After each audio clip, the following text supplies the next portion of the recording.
瀬戸内海は微山瀬戸の島々を歩いています。今回は直島諸島にある男と女の名前が付けられている二対の島、その中から小木島の集落を歩きます。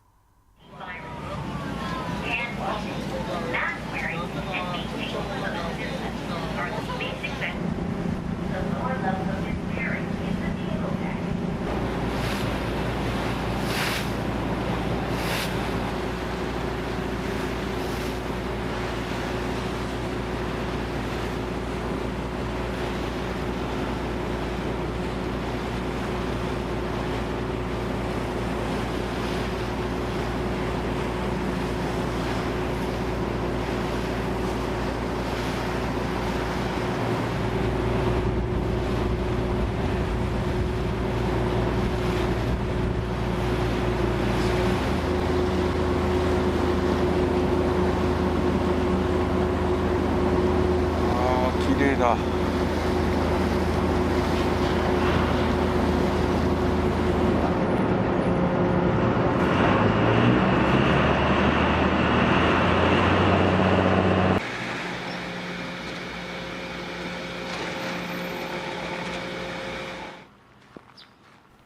今回新しい機材を導入したんですが、セッティングを失敗しましてですね、このコトコト音が入ってしまってます。従いまして申し訳ございません。歩く場面ではナレーションと BGM でお届けします。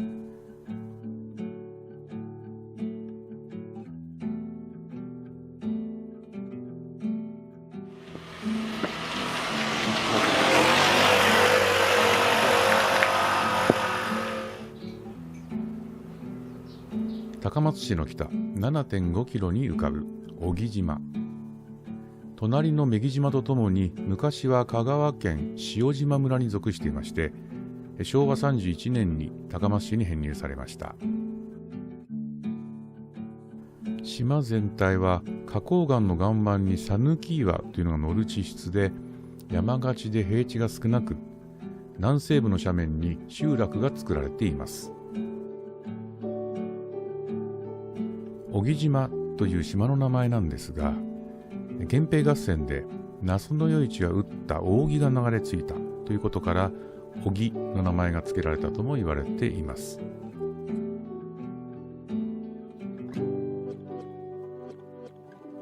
ここは小木集落の中で私が一番好きな場所です。石垣と建物の板壁が面を揃えて連続しているんですね。普通は四角い板が張られている板壁ですが、よく見ると斜めに切られた板がありますね。これは船板といって船に使っていた古材を再利用したものです。漁村集落を歩いていると時々見られます。石垣と板壁がつながっていて、出入り口が両方にまたがってスパッと切りかかれている。そこの階段を上っていくとこの家の中庭に出ます。この構成が素晴らしいと思います。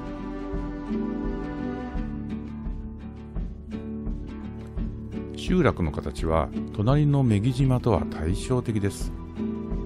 女木島の東浦集落が平坦な土地に放射状の地割りをしていて、大手と呼ばれる防風機能を持つ石垣石塀で敷地を取り囲んでいるのに対しまして、この小木島は斜面上に石垣で宅地を築いて、迷路のような細い道が複雑に巡っています。いわゆる密集系漁村の典型ではありますけれども、もともと岩盤の上に立地しているということで、石材に恵まれているんでしょうね。石垣が大変見事です。皆さん気になっていると思いますけれども、道を歩いていくとですね、ところどころにこの青い看板があります。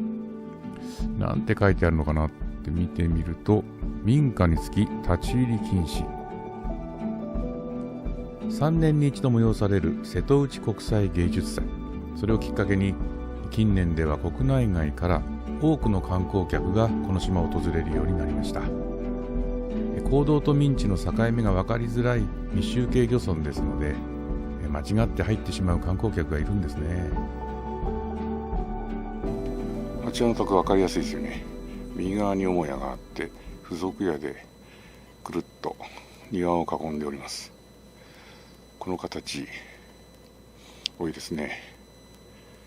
やっぱり海から吹き上げる風、これをここから守るということなんでしょうね。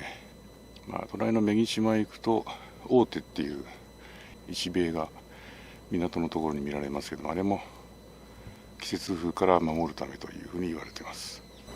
これはほぼ一番高いところですね。神社がありますからね。で、この斜面にずっと集落が広がってるんですけど、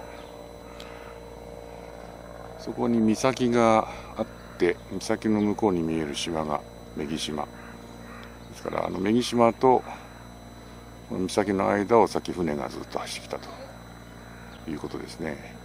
送電線も間を渡ってますから、電気は女木島経由でやってきているということです。集落の中でも高い場所にある豊玉姫神社、地元では玉姫さんと呼ばれ、昔から安産の神様として親しまれています。拝殿の前から南の方向へ伸びる尾根筋の上を参道が一直線に登ってきています。鴨ヶ瀬戸を挟んで女木島が横たわっています。ここは小木島の絶景スポットです。さて、ここからは集落内のこの迷路のような道を歩き回りましょう。夕日と猫の家ですか。確かに島猫を目当てに写真を撮っている観光客の方いましたね。このように石垣と板壁に挟まれた細い道が緩やかに曲がりながら続いている。先が見通せないことで次にどんな風景が展開するのか期待させてくれる。このシークエンスがいいですね。石垣をずらすことによって作られた石階段、見事なランドスケープデザインだと思います。この家は廃屋となってかなり時を経ているのでしょう。まさに自然に帰ろうとしてますね。そしてこの右側の階段もとてもいい感じです。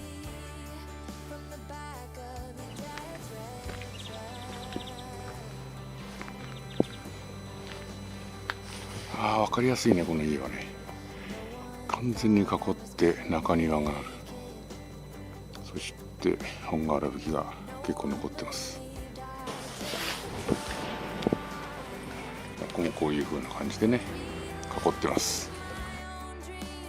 敷地外周に主屋や付属屋を配置した中庭型の屋敷構え、そして屋根は香川県らしく本瓦葺きを基本としていまして、集落全体にとても統一感があります。伝統的な集落景観が見られる島としましては、この小木島は瀬戸内海でもトップクラスと言えるでしょうね。